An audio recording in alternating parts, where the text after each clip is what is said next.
सबसे पहले केल्विन के जरिए एक किताब लिखवाई और उस किताब के जरिए इन लोगों ने बगावत की और उस बगावत के नतीजे में इन्होंने सूद हलाल करवाया। और फिर उसके बाद इन यहूदियों का सबसे पहला बैंक कायम हुआ इंग्लैंड के अंदर, बैंक ऑफ इंग्लैंड। और उसके बाद एक उनका उसी इंग्लैंड के अंदर एक चर्च कायम हुआ, द चर्च ऑफ इंग्लैंड, जो वाहिद चर्च था पूरे यूरोप के अंदर जो पोप के साथ बगावत करके बैठा हुआ था। पोप का पूरी दुनिया के अंदर कंट्रोल था और उसने सूद को हराम डिक्लेयर किया हुआ था। Therefore no trading, no business, no landing of money on the basis of interest.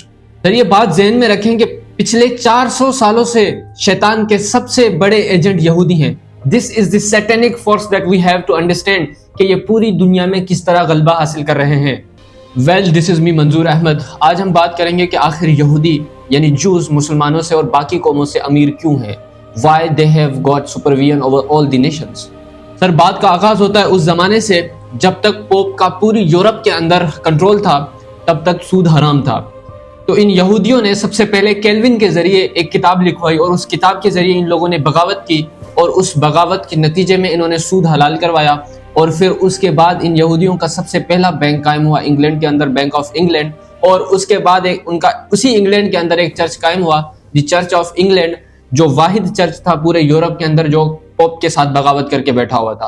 Pope का पूरी दुनिया के अंदर कंट्रोल था और उसने सूद को हराम डिक्लेयर किया हुआ था। Therefore no trading, no business, no landing of money on the basis of interest. वो हराम था और उन्होंने इस बगावत के जरिए से उसको हलाल करवाया और उसके बाद अपनी बैंक को कायम किया। सर पोप के जमाने में यानी कैथोलिक क्रिश्चियंस का कंट्रोल था। उस जमाने में ना यूजुअल इंटरेस्ट हलाल था ना कमर्शियल इंटरेस्ट हलाल था। और इन दोनों की सब कैटेगरी के अंदर जो इंटरेस्ट फॉल करता है यानी सिंपल इंटरेस्ट और कंपाउंड इंटरेस्ट, ये सारी चीजें पोप के जमाने में हराम डिक्लेयर हुई थी और इनकी बेसिस पे तिजारत करना हराम था। लेकिन जैसे ही यहूदी आए उन्होंने सबसे पहले केल्विन के जरिए ये बगावत का आगाज किया और इसी बगावत के नतीजे में उनका बैंक कायम हुआ, उनका चर्च कायम हुआ। और देयरफॉर उसी इंग्लैंड को यहूदी कहा करते थे कि this is our new Israel, ये हम जन्नत में आ गए, हम यहाँ पे आ गए हैं, this is our new Israel. उन्होंने इसको नया अपना शहर डिक्लेयर किया था और खुशियां मनाई थी वहां पे बैठ के, जैसे ही उनका बैंक ऑफ इंग्लैंड कायम हुआ और जैसे ही उनका वहां पे चर्च कायम हुआ। सर ये बात ज़हन में रखें कि पिछले 400 सालों से शैतान के सबसे बड़े एजेंट यहूदी हैं। This is the satanic force that we have to understand कि ये पूरी दुनिया में किस तरह गलबा हासिल कर रहे हैं। सर आज यहूदी ईसाइयों पर मुसल्लत हैं और उसके साथ साथ पूरी मुसलमान उम्मत पर ये यहूदी आज मुसल्लत हैं। और किस तरह इन्होंने इस पूरी उम्मत को कंट्रोल किया हुआ है, इस पूरी दुनिया के अंदर आबादी को कंट्रोल किया हुआ है, आज हम उस पर तफसीलन बात करेंगे। सर उससे पहले हम देखते हैं कि इनका जो सबसे बड़ा फलसफा, जो जायोनिज्म का फलसफा इस वक्त दुनिया के अंदर चल रहा है, उसके पीछे इनका एजेंडा क्या है। What is जायोनिज्म? जायोनिज्म असल में ये है कि वो एक तो अपना वो मकाम कायम करना चाहते हैं इस दुनिया के अंदर कि उनको जहां पे रहने की इजाजत दी जाए, जहां पे तिजारत करने की इजाजत दी जाए और जहां पे खरीदो फरोख्त करने की इजाजत दी जाए, उसके साथ साथ जमीन भी खरीदो फरोख्त करने की इजाजत दी जाए। ये जायोनिज्म का जो एक एजेंडा है और उसी एजेंडा के तहत ये है कि सुबह से शाम तक मजदूरी करो तुम, सुबह से शाम तक अर्निंग एनिमल बन के कमाते रहो तुम, और सुबह से शाम तक अपने हलाल रिज़्क को तुम मेहनत और कोशिश करके कमाओ और उसके बाद सारी मलाई इनके हवाले कर दो। ये वो सूदी निज़ाम जो इन्होंने इस पूरी दुनिया के अंदर मुसल्लत किया है, ये वो ज़ायोनिज़्म के उस एजेंडा, उस फलसफे का नतीजा है जो पूरी उम्मत और पूरी दुनिया के अफराद इस वक्त जिसे भुगत रहे हैं। फिर यहूद का कहना यह है कि असल इंसान सिर्फ हम हैं और इनकी टोटल आबादी एज ऑन नाउ ये 15.8 मिलियन है, जो कि 2 करोड़ से भी कम है। और ये कहते हैं कि इसके अलावा जितने भी यहाँ पे आपको लोग नजर आते हैं ये इंसान की शक्ल में हैवान हैं और इन पे किसी किस्म का कोई रहम नहीं है। देयरफॉर इनका खून चूसना हमारी जिम्मेदारी है, इनका खून चूसना हमारा मकसद है। They are not human beings, वो इंसानों की शक्ल में हैवान है। और देयरफॉर ये जो सूदी निज़ाम मुझ पर और आप पर तसल्लुत किया हुआ है, उसके नतीजे में होता क्या है कि पाकिस्तान जैसे एटॉमिक पावर भी अपनी बजट का 51 more than 50% of the budget of the country वो सारा का सारा अपने कर्जे उतारने में लग जाता है। और हम बात करते हैं कि ये कर्जे आखिर इशू कहाँ से होते हैं, इशू कैसे होते हैं, इनके पीछे सारी फिलोसॉफी क्या है। व्हाट इज IMF, हम इनके बारे में भी अभी बात करते हैं कि IMF sir international monetary fund जो कि कायम हुआ था 1944 में, और इसके जो पहले मेंबर हुआ करते थे वो 190 हुआ करते थे। अब आप जाके अगर कहीं से भी सर्च करके देखेंगे तो वो आपको नतीजा मिलेगा कि now there are no more 190 members but they are now 191 with the addition of Israel. तो अब वो 191 हो गए। अब सर देखते हैं कि इसके पास पैसे कहां से आते हैं IMF के पास। सर इसके जितने भी मेंबर कंट्रीज हैं वो in the form of money पैसे IMF के अंदर डिपॉजिट करते हैं और IMF उन पैसों को जो जरूरतमंद ममालिक होते हैं उनको वो पैसे देता है, उसके साथ साथ अपनी शराइत लगाता है और उन शराइत के अंदर एक सूद की भी सबसे बड़ी शर्त होती है। तो उसके जरिए से वो सूद कमाता है। उस सूद के जरिए जो आने वाली इनकम है उसमें से कुछ हिस्सा दिया जाता है उन ममालिक को जिन्होंने पैसे इन्वेस्ट किए थे और उसमें से कुछ हिस्सा रखता है IMF खुद। और ये IMF की अपनी पॉलिसीज के अंदर लिखा हुआ है कि ये IMF लोगों को 0% इंटरेस्ट के साथ भी लोन ग्रांट करता है। ऐसे ममालिक भी हैं जिनको ये 0% इंटरेस्ट के साथ लोन इशू करते हैं, लेकिन वो कौन है? Nobody knows. लेकिन ये कि अब इसके जरिए जो गलत फायदा उठाया जा रहा है वो ये है कि सबसे बड़ी जो कंट्रीब्यूशन है इसकी वो अमेरिका के अंदर है, मीनिंग 17%। अब उसके नतीजे में अब होता ये है कि जिसके पास सबसे ज्यादा इसकी परसेंटेज होती है उसके पास वीटो पावर होता है, यानी the more the contribution in IMF the more you have voting power. और इसी ज्यादा वोटिंग पावर के हुसूल के नतीजे में पिछले दिनों आपने ऑब्जर्व किया होगा कि मुसलमानों पे होने वाले सबसे बड़े तशद्दुद पे जो साथ नहीं दे रहा था वो अमेरिका था और वो अपना उस वीटो पावर को वो इस्तेमाल कर रहा था और उसके नतीजे में क्या हो रहा था कि जो बिल बाकी लोग पास कर रहे थे वो उसके जरिए रिजेक्ट हो रहा था। This is the usage of that veto power which is given to America। Sir ये वो ज़ायोनिज़्म का फलसफा है जिसे सारे लोगों पे मुसल्लत करके उनका खून चूसा जा रहा है। सर IMF के सबसे बड़े दो कॉम्पिटिटर्स हैं, एक है न्यू डेवलपमेंट बैंक और दूसरा है एशिया इंफ्रास्ट्रक्चर इन्वेस्टमेंट बैंक। और IMF का सबसे पहला जो हदफ है, जो मकसद है, वो ये है कि अमेरिका या यूरोपीय यूनियन के मकासद को पूरा करे, उनकी ज़रूरतों को पूरा करे। और जो इसके दो कॉम्पिटिटर्स मैंने आपको बताया, न्यू डेवलपमेंट बैंक और एशिया इंफ्रास्ट्रक्चर इन्वेस्टमेंट बैंक, इनका सबसे बड़ा हदफ है कि ये चाइना और रशिया के मफादात को पूरा करे। सर उसके साथ साथ हम ये जानने की कोशिश करेंगे कि ये यहूदी साजिश आखिर है क्या। ये जो टर्म मुझे और आपको लिबरलिज्म सुनने को मिलता है ये असल में है क्या? ये जो हुर्रियत है, हुर्रियत फिक्र, मैं आजाद हूं, मैं नंगा जाना चाहता हूं, तुम्हें इससे क्या मसला है? तुम अपनी आंखें बंद कर लो। और इसी तरह दो मर्द हैं, अगर वो आपस में शादी करना चाहते हैं, then who the hell are you to say no to them? आप कौन होते हैं उनको रोकने वाले? सर पैदाइशी तौर पे कोई भी इंसान किसी से बड़ा नहीं है। इस्लाम ने ये कहा कि इंसान अल्लाह का गुलाम है और इन्होंने ये आइडियोलॉजी बीच में डाली कि चलो भाई फ्रीडम, अल्लाह का भी गुलाम नहीं है इंसान, आजादी, कोई किसी का गुलाम नहीं है। इस्लाम ने कहा कि मर्द और औरत बराबर है एक्सेप्ट फॉर द रिस्पॉन्सिबिलिटीज, उनकी बेसिस पे उनको डिफरेंशिएट किया। देयरफॉर अपनी साजिश बीच में डाल के नतीजा क्या निकला कि पूरा खानदानी निजाम तबाह करके रख दिया। सर IMF के कायम होने के फौरन बाद वर्ल्ड बैंक कायम हुआ और वर्ल्ड बैंक भी कोई बैंक नहीं है जिस तरह आम बैंकें मुझे और आपको नजर आती हैं, पर ये भी IMF की तरह, जिस तरह वहां पे भी एसोसिएशन ऑफ पर्संस हैं जो मिलके, मीनिंग 191 कंट्रीज मिलके एक इदारे को चला रहे हैं, उसी तरह वर्ल्ड बैंक भी एसोसिएशन ऑफ कुछ कंट्रीज है जिनकी बुनियाद पे उसे चलाया जा रहा है। और उसके पीछे मकसद ये है कि अगर कोई जरूरत मुल्क हमें नजर आता है and that country is the part of our membership, उन्होंने इसकी मेंबरशिप ली हुई है, तो therefore we are here to help them. और उस मदद के नतीजे में उन पर सूद मुसल्लत होता है।